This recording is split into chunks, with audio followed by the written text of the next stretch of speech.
Oke, halo teman-teman trader dan investor, selamat datang channel cuan-cuan saham di analisa teknikal dan teknologi harian. Seperti biasa, hari ini hari Jumat 22 Juli 2022 menutup minggu ini, candle mingguan ya, hari ini ditutup dan dengan IHSG yang cukup menarik lah kalau menurut saya. Masih ada saham-saham yang punya spread. Dan seperti biasa nanti kita akan menganalisa IHSG dan juga beberapa saham pilihan yang oke. Sebelumnya buat teman-teman yang mau kasih tip, support atau donasi untuk cuan-cuan saham bisa, saya tinggal klik link Sociabase di deskripsi. Nah, teman-teman bisa kasih tip, support atau donasi untuk cuan-cuan saham dan juga usaha pribadi untuk saya. Terus buat teman-teman yang ada pertanyaan, kritik atau saran, silahkan sampaikan aja, bisa via DM Instagram atau komen YouTube. Dan insya Allah setiap pertanyaan teman-teman pasti akan saya jawab kalau saya sudah ada waktu. Lalu juga jangan lupa support terus channel cuan-cuan saham dengan cara like, comment, share, dan subscribe. Karena support teman-teman itu gratis, tinggal klik aja. Tapi itu sangat berarti buat konten kreator seperti saya ini. Jangan lupa juga nyalakan notifikasinya karena ada konten setiap hari dari cuan-cuan saham. Sini sampai Jumat, analisa harian, Sabtu dan Minggu, konten spesial. Oke, langsung aja kita akan masuk ke transaksi yang hari ini lumayan lah ya. Banyak saham punya spread dan IHSG transaksinya juga 10,927 triliun dengan pergerakan asing net sell dengan jumlah yang cukup besar lagi, totalnya 389 miliar. Itu dominan di pasar reguler 470 miliar dan ada net buy di pasar nego 90 miliar. Makanya total asingnya net sell hari ini. Langsung kita masuk ke saham-saham yang dibeli dulu aja sama asing. Yang pertama ada PTBA 28,2 miliar, Antam 25,2 miliar, Pegas 24,2 miliar, NFCX 22,4 miliar, Unilever 11,9 miliar, Tepik 14,1 miliar, Alfamart 10,3 miliar, KLPF 6,3 miliar, SMDR 5,9 miliar, MNCN 4,6 miliar, HIL 3,8 miliar, Unit Tractor 2,7 miliar, Link 2,2 miliar, dan BBCA 940 juta. Masuk ke saham-saham yang dijualin asing, ada Inco 108,8 miliar, BBNI 104,4 miliar, BBRI 79,3 miliar, DKA 55,8 miliar, Telkom 52,3 miliar, Astra 43,6 miliar, SHWR 38 miliar, Bank Mandiri 24,9 miliar, Film 19,2 miliar, Adaro 13,6 miliar, Indosat 10,2 miliar, Japfa 8,6 miliar, Excel 8,3 miliar, Akra 6,6 miliar, Indi 5,9 miliar, INDF 5 miliar, Ali 4,8 miliar, Avia 3,3 miliar, SMGR 3,3 miliar, dan Cepin 2,9 miliar. Oke, langsung aja kita masuk ke analisa teknikalnya IHSG dulu. Yang hari ini kelihatan kalau market sedang kejedot resist, dan ini adalah target pertama kita yang sudah kita sentuh. Itu adalah di area 6907 dan ya ini udah kesentuh hari ini, kita anggap kesentuh ya. High-nya ada di 6901 dan ya saya rasa sudah kesentuh. Cuman sisi bagusnya adalah reject-nya tidak terlalu kuat. Ini adalah indikasi hal yang bagus. Kenapa? Ya karena kalau resisten itu kan di situ area yang sellernya kuat ya. Jadi bahasanya di misalkan contoh lah, di sini support, di sini resisten. Ketika kena resisten nggak ada reject, artinya antara sellernya tidak ada atau nggak ada yang jualan. Kalau nggak jualannya dijemur. Tuh pilihannya 3. Jadi ya candlenya masih kayak gini. Tapi kalau misalkan kena resist langsung diguyur atau reject, candle kuat reject gitu, ya biasanya sellernya kuat, dia dominan. Entah dia melakukan sell atau ya yang penting ada crossing lah. Jadi sellernya tidak jemur kanan tapi hajar kiri, jadi ya kebanting seperti itu. Cuman kalau kita lihat ini kita di resist 6.900 dan kalau saya lihat sih candlenya masih lumayan bagus. Bahkan hari ini sempat higher high walaupun akhirnya closingnya masih tidak berhasil breakout 6.900. Nah, untuk saat ini besok Senin bisa kita lihat apakah market akan melanjutkan penguatan atau dia bakal retrace dulu. Yang jelas kalau misalkan berhasil breakout tinggal ikuti resisten selanjutnya. Ada di 7.000, kita buletin di area 7.000 sampai area 7.100. Itu penguatan selanjutnya. Tapi kalau misalkan besok IHSG reject hari Senin ya, entah nanti ada The Fed kalau nggak salah tanggal berapa ya, 26-27 kalau nggak salah itu FOMC-nya persiapan itu, nggak tahu nanti pembahasannya udah kita bahas di IHSG kemarin. Silahkan cek konten kemarin aja. Entah apa hasilnya, yang penting selalu siap batasi resiko. Kalau memang Senin nanti ada reject, ada pelemahan, yang itu sangat wajar karena setelah kita breakout belum ada retest. Nah, mungkin sih nanti bakal nutup gap ya ke sekitar 6738. Itu kalau memang Senin dia mau koreksi. Tapi kalau Senin melanjutkan penguatan, tinggal ikuti ke resisten-resisten selanjutnya di area-area yang tadi saya sebutkan. So far view masih sama, IHSG masih berada dalam uptrend channel. Cuman kalau kita lihat saat ini IHSG sedang berkonsolidasi, either itu symmetrical triangle atau mau descending triangle, kita belum tahu yang mana. Yang jelas dalam seminggu 2 minggu atau minimal bulan depan tuh bulan apa tuh, Juli, Agustus ya, bulan Agustus arah sudah pasti jelas. Antara dia melanjutkan bullish breakout ke atas atau dia bakal retrace dan breakdown ke bawah. Harusnya bulan Agustus sudah kelihatan jelas. Seperti itu. So, selalu batasi resiko aja. Ngomong-ngomong kita tentang bulan Agustus, besok sepertinya cuan-cuan saham akan buka pendaftaran Telegram bulan Agustus ya. Buat teman-teman yang pengen gabung, nanti tinggal stay tune aja. Pendaftarannya akan saya post antara Sabtu kalau nggak Minggu, seperti itu. Oke, itu untuk IHSG. Sama, selalu batasi resiko. Langsung aja kita akan masuk ke beberapa saham pilihan. Kita mulai dari yang dijualin asing dulu aja. Nah, saya pengen bahas Inco. Yang hari ini naiknya bagus. Bukan bagus sih, naiknya kuat. Oke, hari ini Inco naik 9,62% dengan candle yang solid dan volume yang besar untuk si Inco ini. Dan saya lihat ciamik juga untuk Inco, dan kalau saya perhatikan ya dari chart-chart saham-saham komoditas, kayaknya 2 hari kemarin, 2-3 hari yang lalu lah, itu bandarnya baru pada cari stop loss. Jadi sengaja di breakdown structure dulu baru ditarik lagi. Itu hampir mirip semua bentuknya. Inco pun juga, Antam pun juga ya sempat diturunin ke bawah 1700, tapi Indian akhirnya diangkat lagi.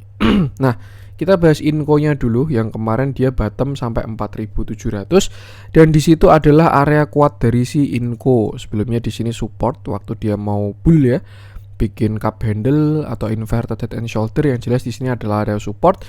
Dia kesentuh dan akhirnya rebound menguat ke atas.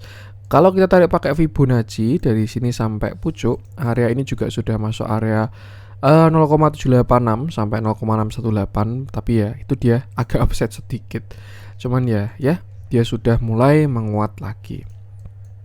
Nah, terus sekarang Inco gimana mas? Kalau menurut saya sih ini masih satu swing high, artinya belum ada higher low higher high.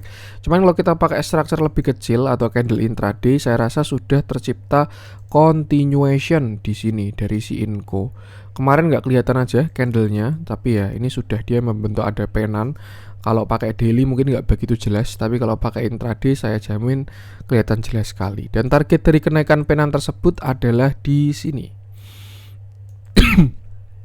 Pas sudah kena high hari ini, artinya untuk si penan sudah kena target. Itu yang pertama. Terus setelah itu berarti Inco mau kemana mas? Nah, kita bisa tarik pakai Fibonacci untuk mencari target kenaikan dari si Inco dari 8225 sampai low-nya di 4750. Nah, ini adalah target-target kenaikan dari si Inco atau resisten-resistennya. Cuman kalau kita lihat agak nggak nurut ya sama tarikan ini. Mungkin kita revisi ke sini. Saya lebih suka yang tadi sih. Ya, ini aja. Dan kalau optimis ya mungkin bisa ke 6.600 lagi untuk retest neckline. Cuman yang jelas saat ini Inco arahnya ke atas, tapi dia belum ada higher low. Kalau dilihat dia breakout dari 0,236 ya, mungkin nih nanti dia higher low-nya di 0,382. Nah, misalkan kena 0,382, turun dulu, bikin higher low, baru akhirnya menguat. Tuh, itu kalau view bullish. Kenapa? Karena structure berubah. Dia ada higher low, ada higher high. Tapi kalau memang dia mau bearish atau mau koreksi, malah bisa full menguat, baru habis itu turun untuk bikin lower high yang lebih besar. Terus mana yang terjadi mas? Nah, saya pun juga belum tahu. Yang jelas batasi resiko aja. Kalau hari ini volumenya terlihat bagus. Ini baru satu tarikan. Harusnya 1-2 hari ke depan masih ada upside. ya mungkin 6.000 lah, ini target dari si Inco terdekat ini. Nanti kalau di 6.000 ada perlawanan, mungkin bisa start trailing stop buat yang punya barang di bawah, seperti itu. Yang jelas sama, selalu batasi resiko aja, gunakan support resisten tadi. Karena ya setelah dia breakdown dia belum ada pullback ya. Worst case skenario ini pullback doang untuk turun lagi, tapi nanti kita lihat konfirmasinya. Untuk support terdekat saat ini masih agak jauh sih di 5.300. Sedangkan resisten bisa gunakan Fibonacci. Nah, ini juga yang dimaksud dengan turun tanpa distribusi. Jadi sebenarnya cukup menarik koreksi Inco kemarin tuh. Cuman ya nggak ada yang tahu ya, dia sedalam ini dari harga 8.200 sampai 4.700 itu hampir minus 50% ya. Kalau memang nggak di cut loss ya nyungsep beneran itu minus 42%. Jadi itulah pentingnya batasi resiko, cut loss tipis, buyback di bawah. Tuh. Untuk Inco. Lanjut coba kita cek, kita cari yang ada spread lagi. Kita coba bahas si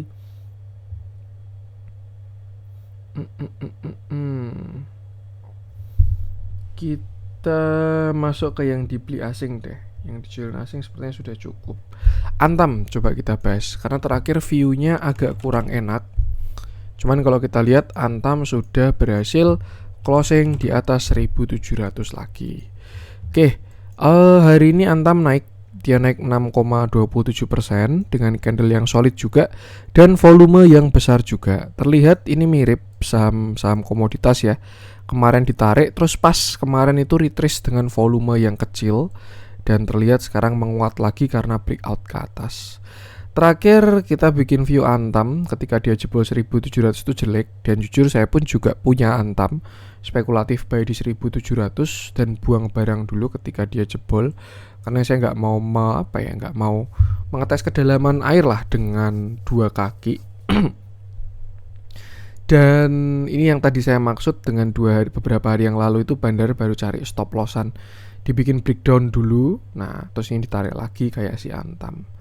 Untuk saat ini Antam sudah ada rebound setelah dia menutup gap di area 1565 ya. Cuman kalau ditanya gap bawah masih ada juga. Dan saya rasa ya untuk saat ini 1.700 bisa digunakan sebagai support lagi. Seperti itu.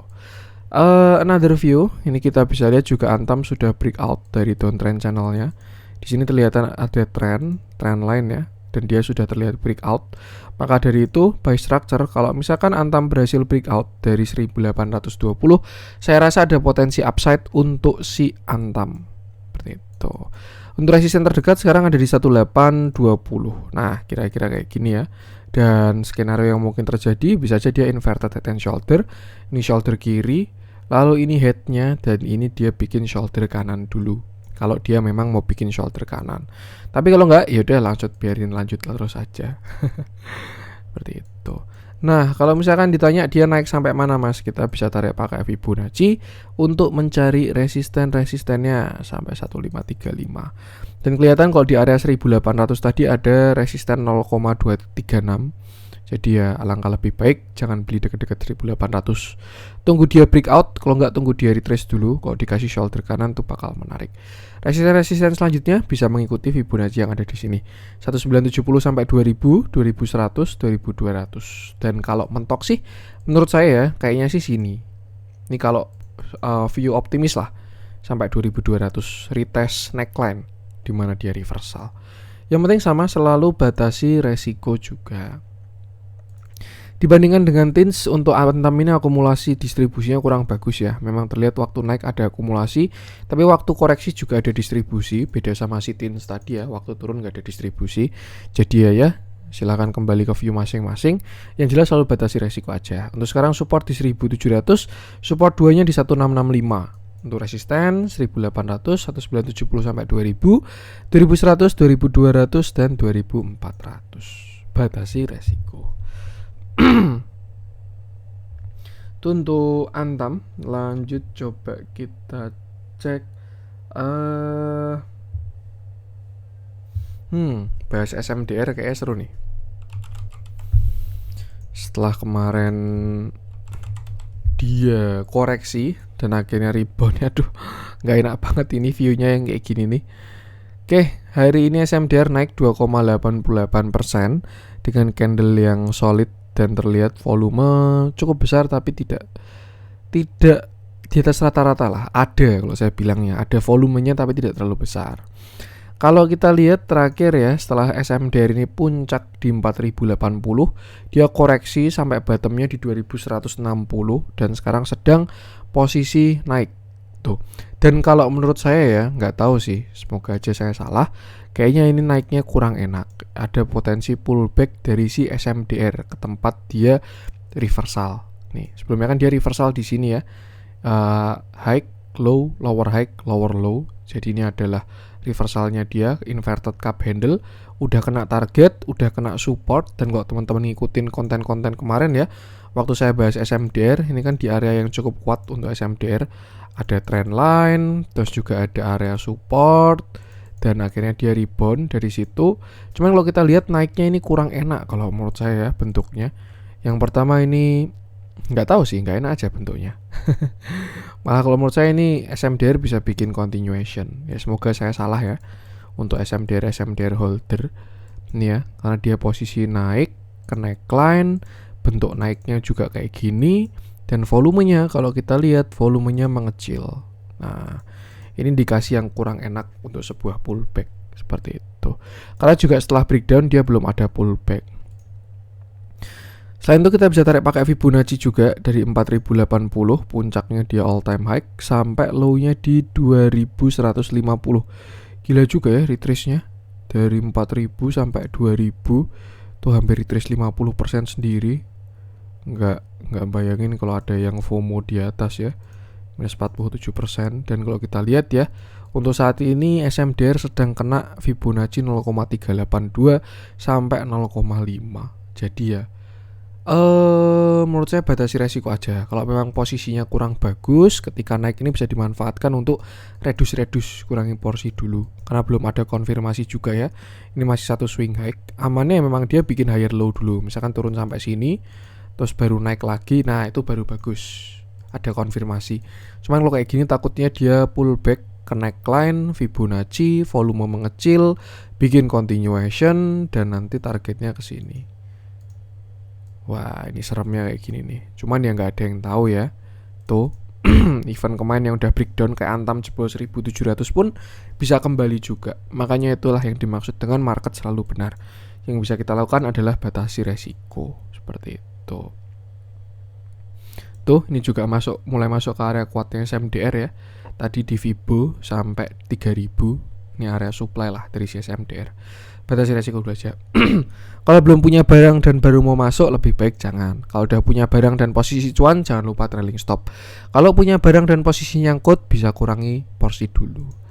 Kita lihat dalamnya, distribusinya sudah kelihatan ya dari SMDR ini. Ya secara dia ditarik dari harga berapa ini, sampai 4.000 rupiah. Dan ya batasi resiko aja. Amannya wait and see dulu sih kalau menurut saya. Cuman ya bebas. Untuk SMDR, lanjut coba kita cek yang merah-merah. Kita cari yang koreksi hari ini. Nah, saya pengen bahas film. Setelah sebelumnya naik terus, sekarang akhirnya koreksi.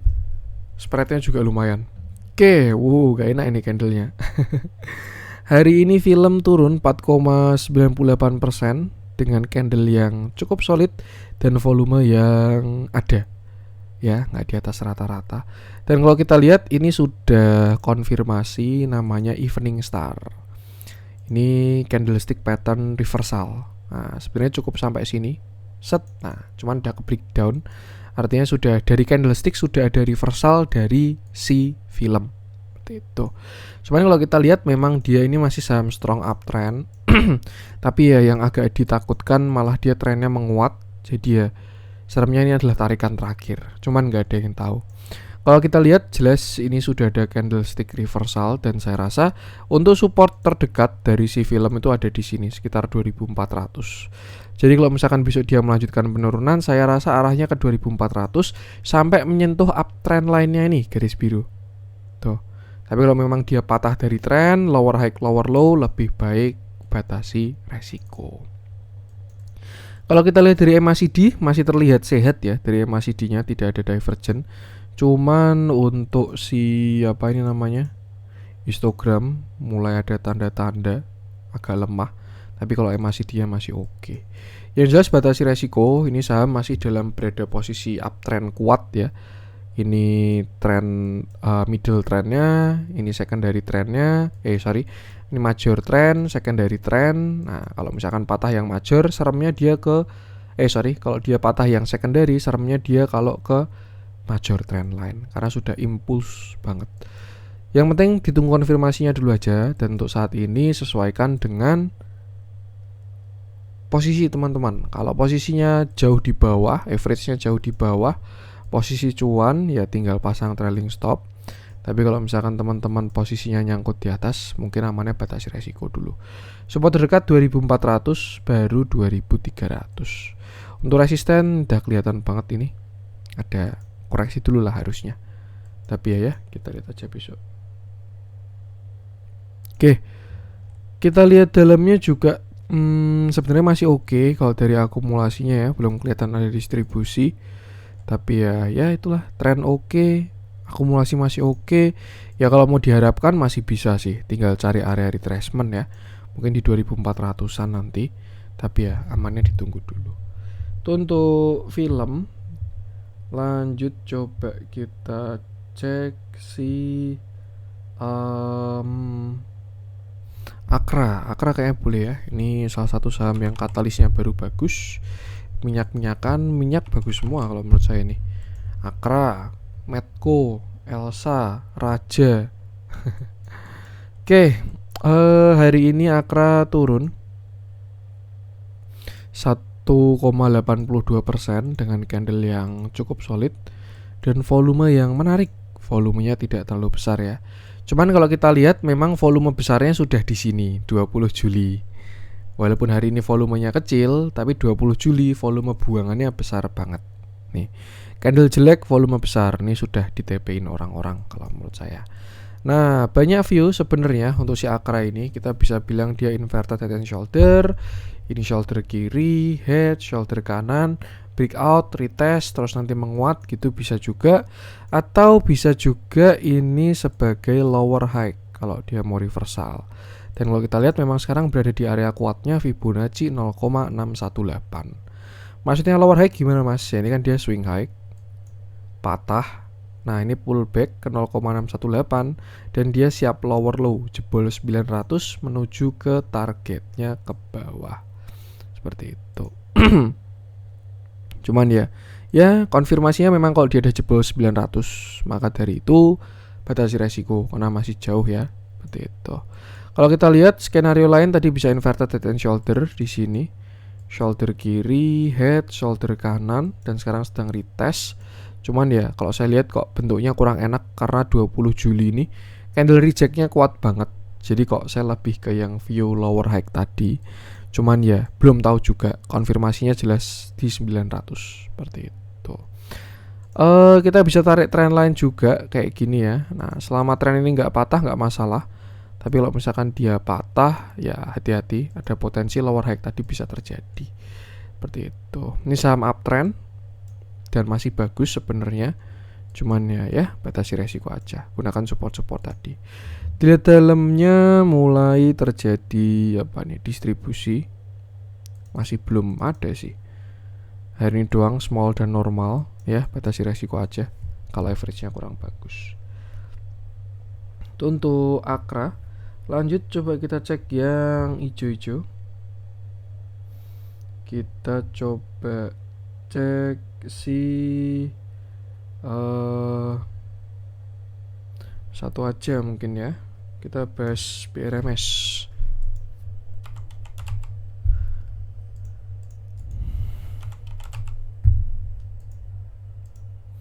Oke, hari ini BRMS naik 8,18% dengan candle yang cukup solid dan volume yang sangat besar. Ini saya rasa sudah mulai bagus lagi untuk si BRMS setelah dia koreksi dari puncaknya 304 sampai ke 214. Kalau kita lihat big review ya, ini saham uptrend BRMS. Cuma memang kemarin di 304 agak kurang enak. dia kena TP besar nih, tanggal 16 dan 17 Juni. Habis itu dia koreksi. Cuman sisi bagusnya adalah dia koreksi dengan volume yang tidak ada sama sekali. Ya ibaratnya udah di TP-in 2 hari di sini. Tuh, kalau kita lihat terakhir ada bearish divergence di mana indikator ke samping sedangkan harga ke atas. Cuma untuk saat ini dia malah sudah hidden bullish lagi. Harganya ke atas, indikatornya ke bawah. Artinya ada potensi continuation. Another view, kalau misalkan kita tarik pakai Fibonacci ya, ini si BRMS ini sudah masuk area cukup kuatnya di sekitar 214 0,786 sampai 1, dan selama nggak jebol 1 sebenarnya masih oke untuk BRMS ini. Dan kalau dilihat dari volume hari ini ya, saya rasa bakal ada potensi upside dari si BRMS. Tinggal kita balik aja untuk cari resistennya dari 304 sampai 214. Dan ini adalah resisten-resisten dari si BRMS. Kalau kita lihat 234-nya sudah di breakout. Walaupun kalau dari shadow-shadownya kelihatan kalau belum breakout ya, closingnya 238. Tapi kalau dari Fibonacci sebenarnya 234 sudah breakout. Tuh. Cukup menarik, ada potensi area di bawah 234 sudah menjadi support. Untuk target selanjutnya 248, 258, 270, 284 dan 304. Yang jelas ini sama masih uptrend, jadi ya seharusnya masih oke, retracementnya juga bagus, dan tinggal batasi resiko aja. Some skenario bisa aja dia inverted head and shoulder, turun dulu ke 222, baru akhirnya menguat lagi. Seperti itu. Yang penting sama selalu batasi resiko. Kalau kita lihat hari ini malah terjadi distribusi, setelah sebelumnya tidak ada distribusi ya. Terakhir tarikan akumulasinya gede-gede, waktu turun nggak ada distribusi, cuman hari ini malah terjadi distribusi. Ya nggak ada yang tahu ya. Yang jelas batasi resiko aja, gunakan TA-nya. Oke, itu dulu untuk konten hari ini. Semoga bermanfaat. Mohon maaf kalau ada kurangnya dari saya. Jangan lupa support terus channel cuan-cuan saham dengan cara like, comment, dan subscribe. Karena support teman-teman itu gratis, tinggal klik aja. Tapi sangat berarti buat konten kreator bisa ini. Buat yang mau bergabung grup Telegram cuan-cuan saham bulan Agustus, bisa stay tune konten besok weekend ya, Sabtu atau Minggu nanti saya post. Stay tune aja dan ikuti info yang ada. Oke, sekian dari saya, salam cuan.